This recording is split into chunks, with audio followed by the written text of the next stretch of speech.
नमस्ते मित्रांनो, संशोधन मार्गदर्शन मालिकेत आपलं सर्वांचं हार्दिक स्वागत।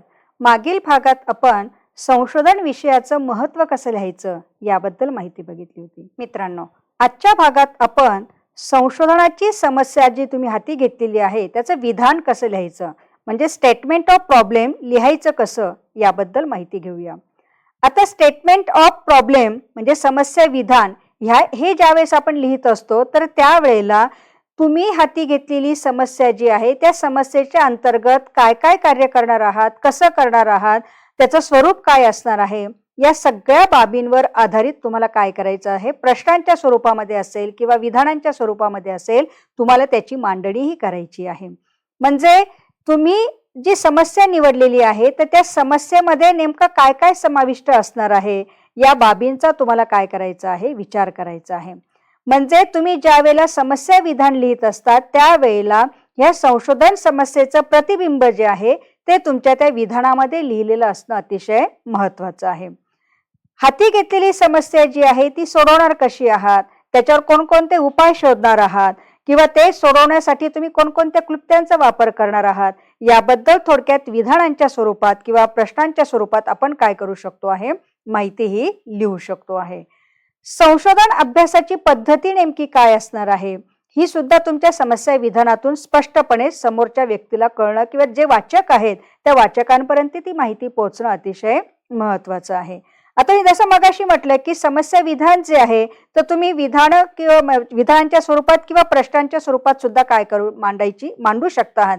म्हणजे काय काय काम करणार आहात ते असं म्हणजे कशा पद्धतीचं तुम्ही सोडवणूक करणार आहात तर त्या सोडवणुकीच्या आधारे तुम्हाला सरळ सरळ विधानं लिहा किंवा काही प्रश्नच तयार करा आणि ह्या प्रश्नांची उत्तरं ह्या समस्येतून काय केली जाणार आहेत, सोडवली जाणार आहेत किंवा संशोधन समस्या जी आहे ती हाताळत असताना ह्या प्रश्नांचा विचार आम्ही केलेला आहे आणि त्या प्रश्नांची सोडवणूक आम्ही करण्याचा काय करणार आहोत, प्रयत्न करणार आहोत।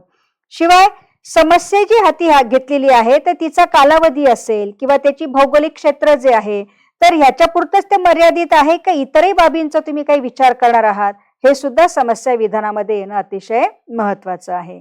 समस्या सोडवण्यासाठी कोणकोणते प्रयत्न केले जाणार आहेत किंवा त्या प्रयत्नांसाठी तुम्ही कशाचा आधार घेणार आहे, काही वेळ तुम्ही ठरवलेली आहे का, काही ठिकाणं तुम्ही निश्चित केलेली आहे का किंवा काही लोकसंख्या तुम्ही निश्चित केलेली आहे का, याही अनुषंगाने तुम्हाला काय करायचं आहे, समस्या विधान लिहिताना हे माहिती देणं अतिशय गरजेचं आहे। शिवाय संशोधन कार्य जे तुम्ही हाती घेतलेलं आहे तर त्याच्या अंती जे मिळणारे निष्कर्ष आहेत ते कोणासाठी लागू पडणार आहेत याही प्रश्नाचं उत्तर तुम्ही काय करणार आहात, शोधणार आहात आणि ते कशा पद्धतीने शोधलं जाणार आहे याचीही सर्व माहिती जी आहे ती तुम्हाला संशोधन समस्येमध्ये लिहायची आहे।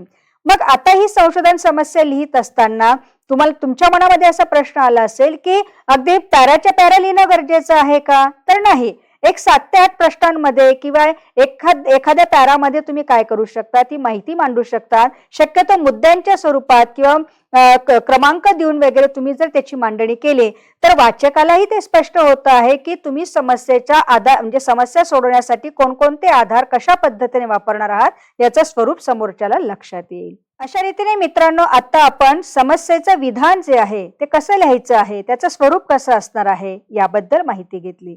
पुढील भागात आपण संशोधन हाती घेतलेलं जे आहे तुम्ही तर त्याची उद्दिष्ट कशी लिहायची आहेत, कारण उद्दिष्ट लिहिणं हे एक विशिष्ट प्रकारचं कौशल्य आहे। तुम्ही काय त्याच्यातून नेमकं साध्य करणार आहात हे शोधण्यासाठी आपण काय करत असतो, उद्दिष्ट मांडत असतो। मग उद्दिष्ट लिहायची कशी याबद्दल माहिती घेणार आहोत। तोपर्यंत मित्रांनो, धन्यवाद।